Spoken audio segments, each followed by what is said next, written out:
What's going on, everybody? Welcome back to another episode. It is Monday, November 29th.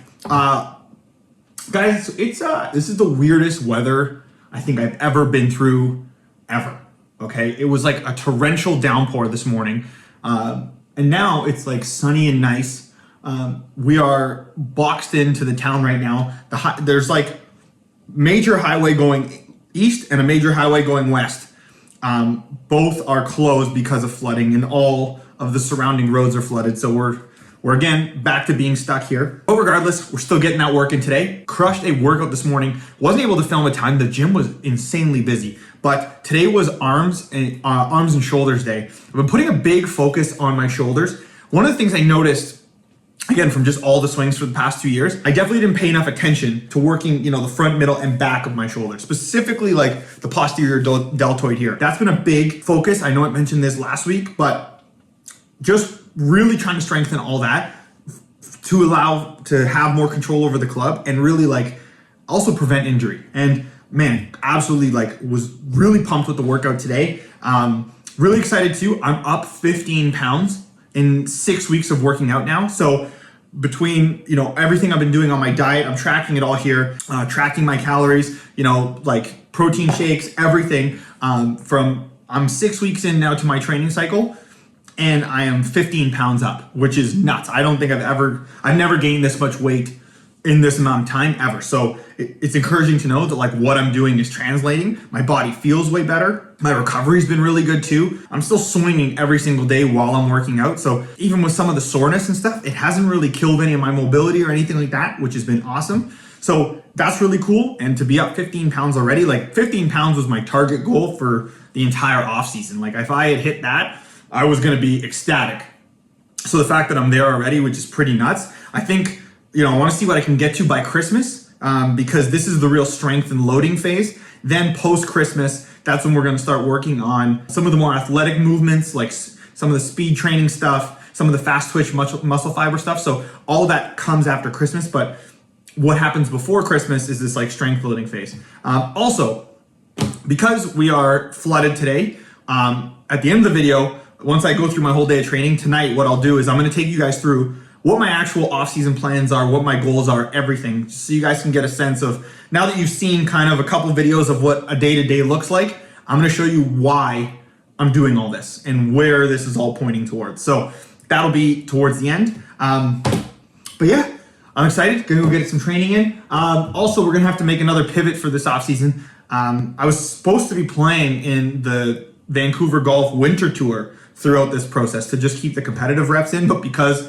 I am locked out from the rest of Canada basically right now, that's not a possibility. So it looks like we won't be able to get any official tournaments in until the new year, but I'm going to be able to play every Saturday at Cultus. They have this thing called Took Tour, which is like a little mini men's club tournament. So I've been playing in those, been doing well in those. I've won 3 of them so far. They're not real tournaments though, so it's not that doesn't mean anything. It's at least good to just still get some reps, because last year, when I got here and I was playing those events, I was playing terrible and I wasn't tournament ready. So at least it gives me an opportunity to kind of grind and try out my swing and try out everything I'm working on in a competitive setting. But anyway, enough talking. I'll put a lid on this and let's go to the course. Look at this killer breakfast. We got 2 eggs, bacon, homemade garlic aioli on a bun with cheese. Ooh! Let's go. This is just wild. 4 hours ago, it was the most torrential rain I've ever experienced. And now it's just beautiful out here. So odd. Anyway, all right. Practice hole, chipping, putting course. Let's go.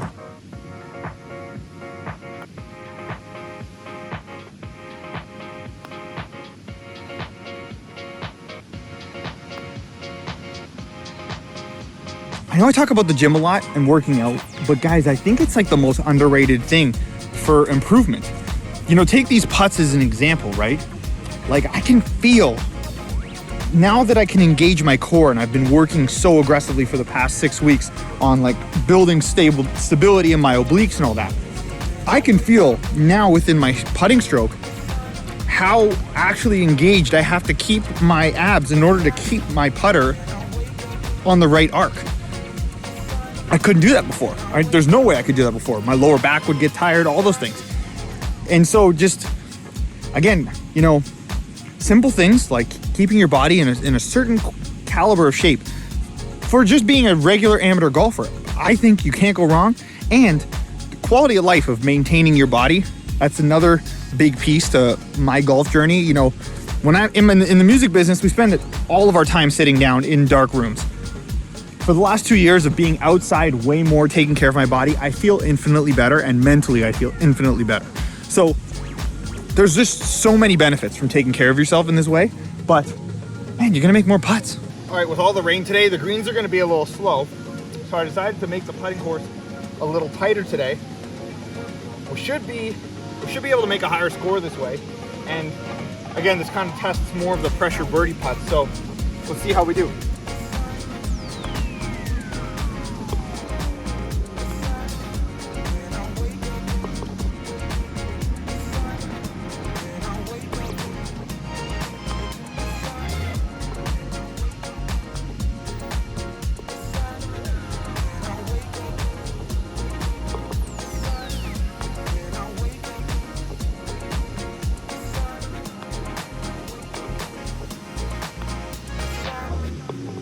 Woo! 8 out of 9 putts. Let's go. Guys, that home practice is working. Those new adjustments I made with Chris are working. That's really good. Now, I know all the putts are short today, so it's expected of me to make at least 7. If I'm not making at least 7, that's bad. 8? Yeah. I should have got 9. You know what? I'm gonna get that putt one more time. I should have been 9 for 9. All right, I need redemption. I need redemption over this putt. Because that could have been 9 for 9. All right. That just snaked hard on me. Aim a little more left.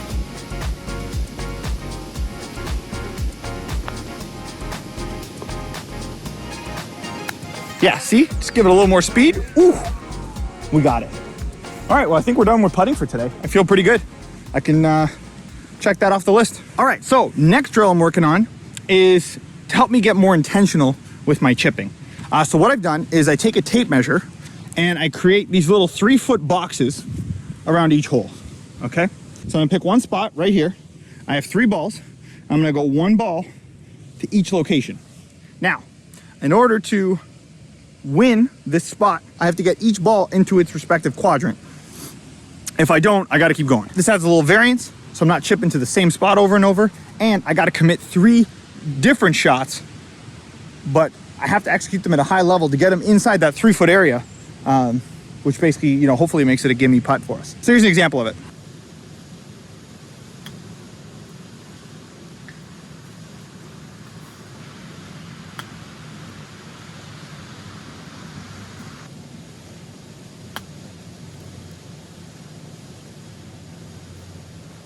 Boom, number 1, we good. Number 2, oh, we good. And number 3, oh yeah, we good.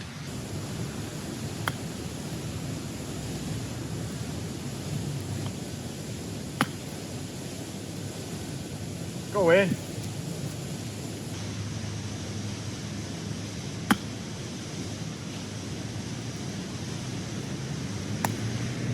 Let's go. And so what I do now is I'll move around all around the place, and as you can see, depending on the angle you take, some pins become really easy, some pins become really hard. It's a whole thing. So anyway, this is a chipping drill I've recently integrated. I really like it, and it's helping me become more intentional with my chips. I think where I got to with my practice a little bit is I would just kind of chip and chip and chip, as opposed to just being intentional over every shot, similar to putting, right? This helps me, I think, make each chip feel like it means something, because I have to put it in its own target.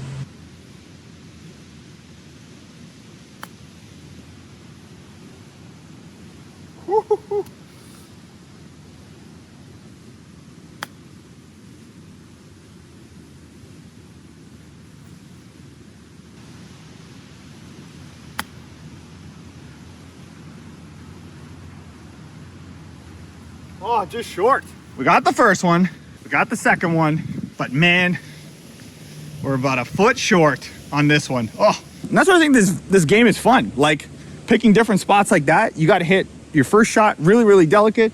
Then your last shot, you got to really make sure you get it there. And so I think that having that balance of those different shots, I think makes the practice a little more fun. Also, I really like being able to visualize how close I need to be. Right? That's good, because you want to be aggressive enough to get it within the 3 foot circle, but you don't want to be too aggressive to go past the 3 foot. That balancing act is what we deal with all the time. So anyway, I really enjoy doing this drill. I got to go back and finish that spot. Once I nail that, off to the range, swing time. Wow, that was by far one of the best range sessions I have ever had. Like, oh, guys, it's clicking.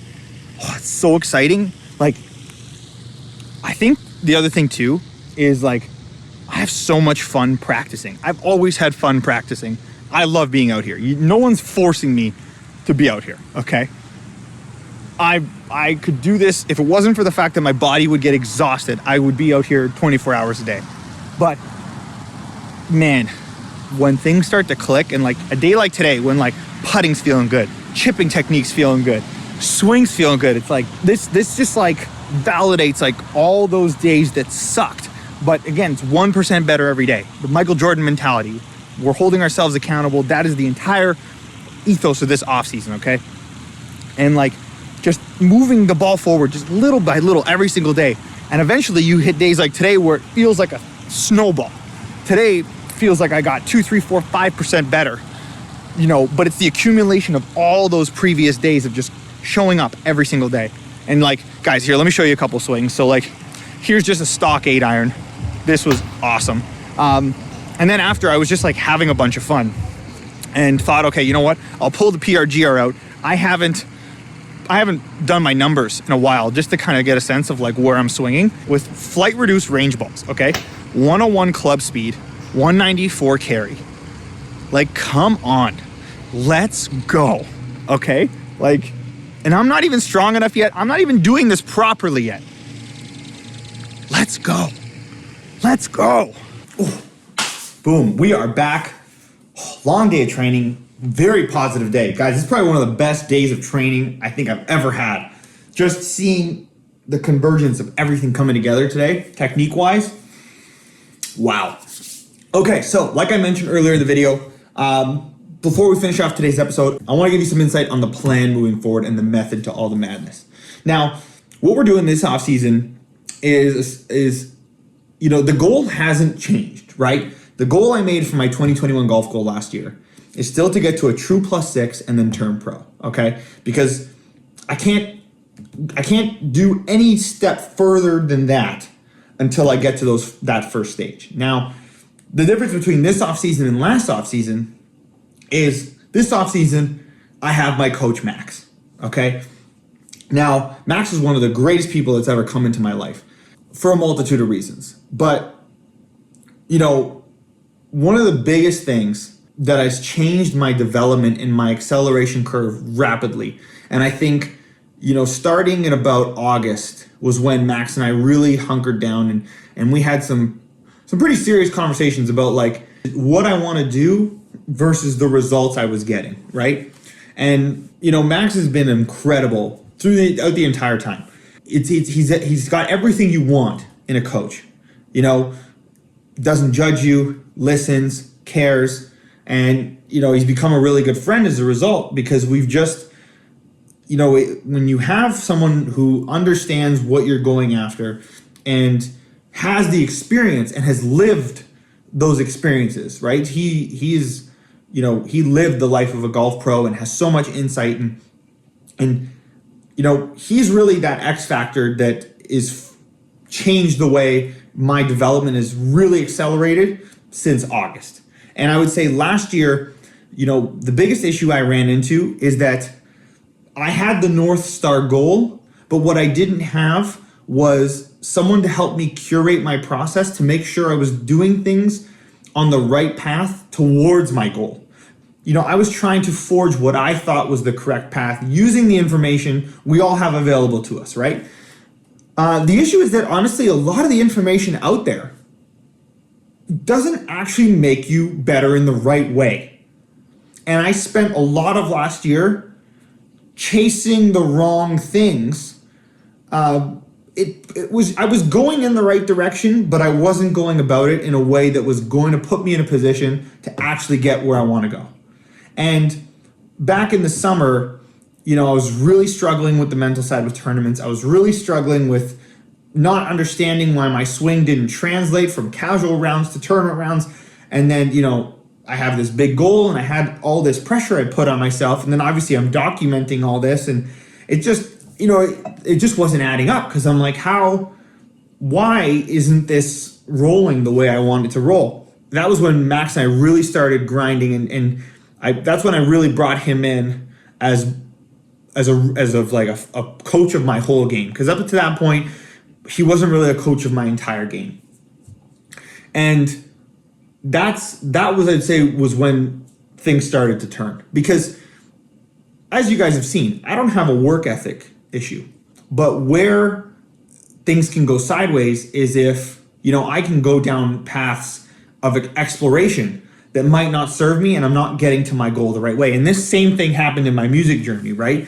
Until I found the right mentors to help guide me, I definitely wasted a bunch of time trying all these other paths until I found, the professionals who were like, no, this is how you become a pro. And so now that I have Max in my corner, I think there's been a noticeable difference in terms of my development. Max's influence on my trajectory goes beyond the swing. It's how, it's mental game in tournaments. It's how I approach things. He's helped really put a tunnel focus on the things that actually make me better. And as a result, I want to share these things with you guys. That's the big thing for this off season is, I think last year I was focusing on what a typical YouTuber would focus on when it came to golf improvement and getting better. A lot of that cringy YouTube golf stuff, it's when you hang around guys who are like really good at golf, the things all good golfers focus on, like they don't talk about gear. They don't talk about all of this stuff that gets like lost in the YouTube world of YouTube golf, right? And that's fine. Like there's a place for entertainment. So not crapping on anybody that makes it for entertainment.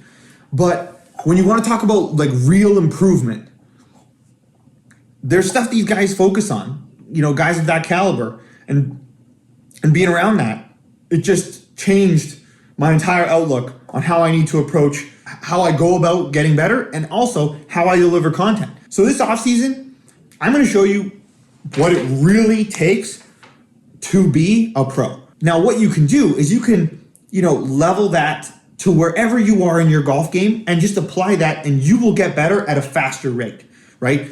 My hope is to show you guys a better path to truly getting better at golf, right?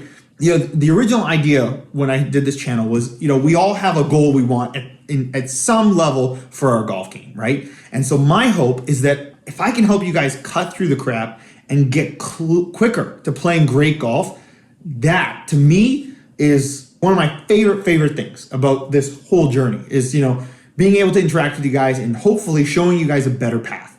And what I've learned through this past year and having a quality coach in my corner is understanding the value of having someone like that and having a proper coach in this game. But then also too, having someone like him who's a governor to help cut out the noise, because there's a ton of garbage. Everything you guys are going to see, as you guys have seen this off season, this content, it's different than last year. There's no typical YouTuber content. And the reason for that is because it doesn't matter. It doesn't matter. What matters is the work. What matters is technique. What matters is fundamentals, because all those things are what going to get me to where I need to go. And these are things I instinctively knew, and I should have known this better considering my past and in the music stuff. But music, I'm learning also, operates a little differently. Being a pro in music is different than being a pro in golf. And that distinction, I'm getting to now. But this grind, it's different. And what I love though is that it's a lot more straightforward and it's a lot more straight up than I thought. It's just simple things. It's going and hitting 200 balls with an 8-iron and focusing on fundamentals. It's 200 half swings. It's simple chipping technique fixes. It's all these things. It's all these things. So that's what I'm going to show you. That is the plan. The plan is true +6 to turn pro because we are working on the right things. And I have an unreal person in my corner helping me curate that. So I'm excited, guys. We're still so early in the off season, and to see this kind of progress already is so encouraging because we definitely weren't on this path last year. And I just can't wait to continue putting in this level of work and knowing I'm working on the right things that are putting me towards my ultimate goal. So, anyway, thank you guys so much for joining me on my journey. I appreciate all of you. Also, guys, we hit 5,000 subscribers today. We are over 5K. Now, I know my goal this year was to hit 10K, but you know what? I didn't put out enough content to deserve that, and that's on me. But I am so thankful that there are 5,000 people that are subscribed and watching this. And I appreciate all of you, all your comments, everything. Thank you guys so much. I really appreciate it all. So thank you again for watching, and I'll catch you on the next one. Peace.